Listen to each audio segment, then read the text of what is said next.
और आखिरकार उनको आरजेडी के शरण में जाना पड़ा। अब आखिरी क्षण में आए तो आरजेडी ने 3 सीटें देकर एहसान ही किया है। हालांकि एक तरह से फ़ायदा तो आरजेडी को ही है। आरजेडी ने जो 3 सीटें दी हैं उसमें से किसी सीट पर जीत पाना बहुत आसान काम नहीं होगा मुकेश सहनी के लिए। मुकेश सहनी लड़ाई में उतरे हैं, ये भी बड़ी बात है। अगर चुनाव नहीं लड़ते तो ज़्यादा नुकसान होता, उनकी राजनीति ही खत्म हो जाती। तो चुनाव 3 सीटों पर लड़ रहे हैं, ये बड़ी बात है। पार्टी को बचाए रखने के लिए भी ज़रूरी था और चर्चा में बने रहने के लिए भी ज़रूरी था। तो मुकेश सहनी के लिए कोई सीट ही नहीं थी जहां से चुनाव लड़ सकते थे। मुकेश सहनी के आने से मलाहों की गोलबंदी होगी महागठबंधन के पक्ष में, तो जीत की संभावना तो महागठबंधन के भी कई उम्मीदवारों की है।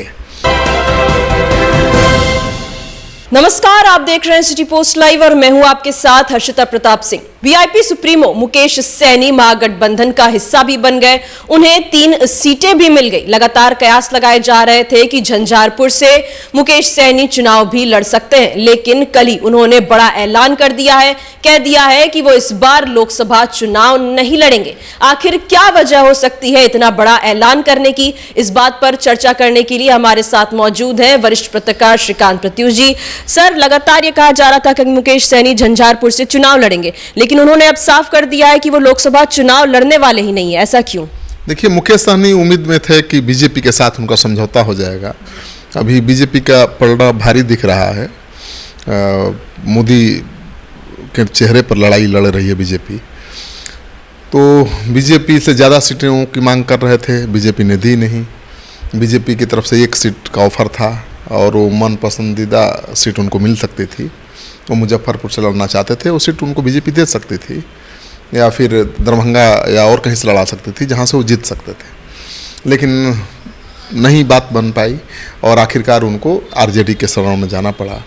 अब आखिरी क्षण में आए तो आरजेडी ने 3 सीटें देकर एहसान ही किया है। हालांकि एक तरह से फ़ायदा तो आरजेडी को ही है। आरजेडी ने जो 3 सीटें दी हैं उसमें से किसी सीट पर जीत पाना बहुत आसान काम नहीं होगा मुकेश सहनी के लिए। मुकेश सहनी लड़ाई में उतरे हैं, ये भी बड़ी बात है। अगर चुनाव नहीं लड़ते तो ज़्यादा नुकसान होता, उनकी राजनीति ही खत्म हो जाती।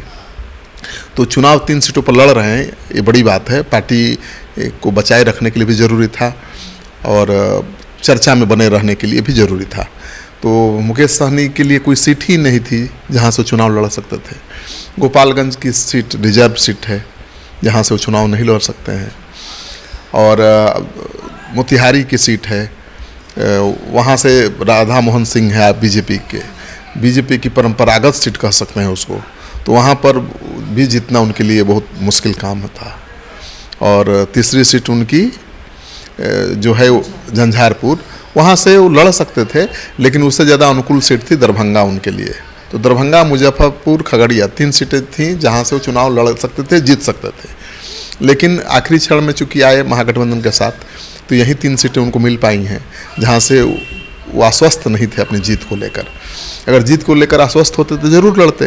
ये तो किसी की बात समझ में आ सकती है ना, कि अगर मुकेश सहनी को लगता कि किसी भी सीट पर उनकी जीत कन्फर्म है तो लड़ते चुनाव। महागठबंधन भी बहुत कमज़ोर तो है नहीं। महागठबंधन में आरजेडी का ही बहुत बड़ा वोट बैंक है। मुस्लिम यादव गोलबंद हैं तेजस्वी यादव के पक्ष में, और कांग्रेस पार्टी भी साथ है ही। मुकेश सहनी के आने से मलाहों की गोलबंदी होगी महागठबंधन के पक्ष में, तो जीत की संभावना तो महागठबंधन के भी कई उम्मीदवारों की है। जैसे बीजेपी दावा कर रही है कि 40 में 40 सीटें हम जीतेंगे, लेकिन जो मैं घूम कर देख रहा हूँ, सर्वे कर रहा हूँ, उसमें लगता है कि कहीं भी आसान लड़ाई नहीं है। हर जगह कांटे का मुकाबला है।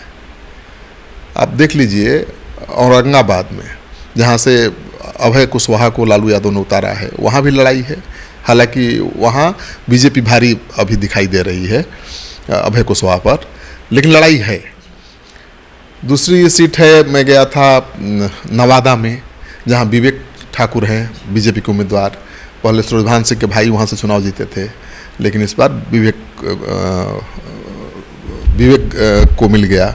तो विवेक डॉक्टर सीपी ठाकुर के बेटा हैं और बड़े नेता हैं, उनके अच्छे संबंध हैं पीएम मोदी से और अमित शाह से, और इसी वजह से राज्यसभा का सदस्य होते हुए भी उनको चुनाव लड़ने का मौका मिला है, लेकिन वहाँ भी लड़ाई बहुत कांटे की है।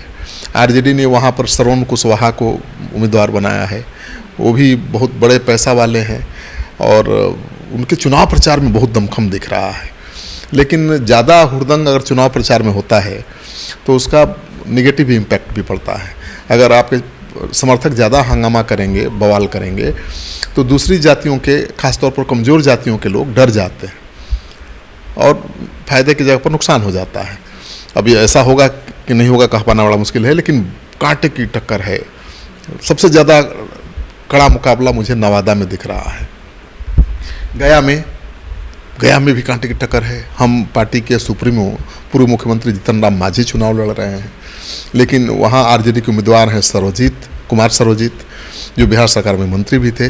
तो वहाँ भी बहुत कांटे की लड़ाई दिख रही है। मांझी पर अभी सर्वजीत भारी दिख रहे हैं।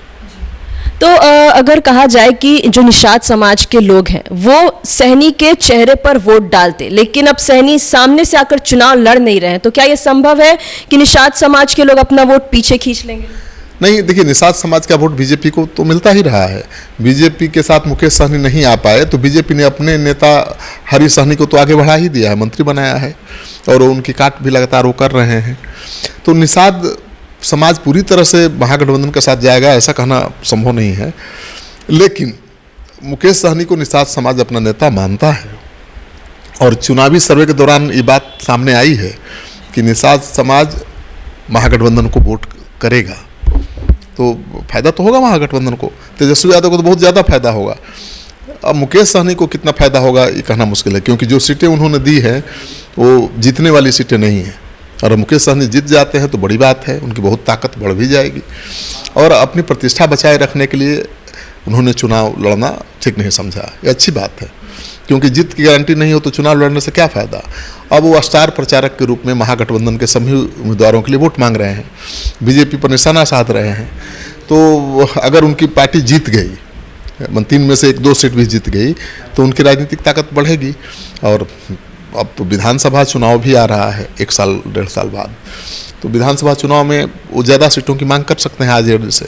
लेकिन जो निषाद का वोट है वो कितना ट्रांसफ़र करा पाते हैं, इस पर उनकी बार्गेनिंग कैपेसिटी निर्भर करेगी। तो ये कह सकते हैं कि जो निषाद समाज का वोट है वो कहीं ना कहीं भाजपा और महागठबंधन के बीच बट के रह जाएगा। बिल्कुल, पहले तो निषाद समाज का वोट बीजेपी को ही मिलता था और मुकेश सहनी को तो अमित शाह अपने हेलीकॉप्टर में घुमाया करते थे, एक दौर था। लेकिन उनकी महत्वाकांक्षा इतनी बढ़ गई, मांग इतनी बढ़ गई, वो चिराग पासवान के बराबर सीटों की मांग करने लगे और इसी वजह से ये समझौता नहीं हो पाया। तो उनकी मुश्किल है, उनकी परीक्षा है कह सकती हैं। अगर इस चुनाव में निषाद समाज गोलबंद नहीं होता है उनके पक्ष में और महागठबंधन को फ़ायदा नहीं होता है उसका, तो फिर तेजस्वी यादव भी भाव नहीं देंगे ना। लेकिन अगर निषाद अपने नेता के पक्ष में गोलबंद हो जाते हैं, अपने नेता की वजह से महागठबंधन के पक्ष में गोलबंद होकर महागठबंधन के लिए वोट करते हैं, तो उनका भाव बीजेपी में भी बढ़ जाएगा और महागठबंधन में भी बढ़ जाएगा। अगले विधानसभा चुनाव में उनके दोनों हाथ में लड्डू होंगे। तो एक प्रयोग कर रहे हैं, खुद चुनाव नहीं लड़के पूरे महागठबंधन के प्रत्याशियों के लिए चुनाव प्रचार कर रहे हैं। उनकी हर जगह मांग हो रही है, क्योंकि मलाहों की संख्या लगभग 6 लोकसभा सीटों पर बहुत प्रभाव है उनका, वो जिताने हराने की क्षमता रखते हैं। और हर जगह मलाह हैं, जहाँ नदी है, जहाँ तालाब है, गांव है, वहाँ मलाह तो हैं ही।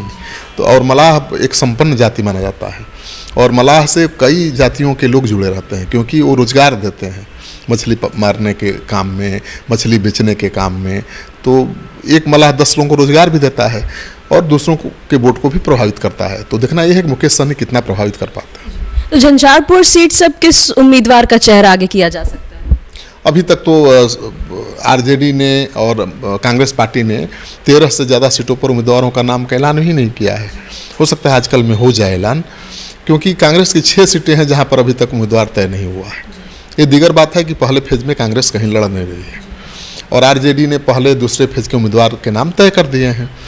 अब जो बाकी 7 सीटों के उम्मीदवार हैं उनके नाम का ऐलान अभी कर देंगे, क्योंकि समय है अभी, क्योंकि चुनाव 7 चरणों में हो रहा है। पहला वोटिंग 19 अप्रैल को है और आखिरी वोटिंग 1 जून को है।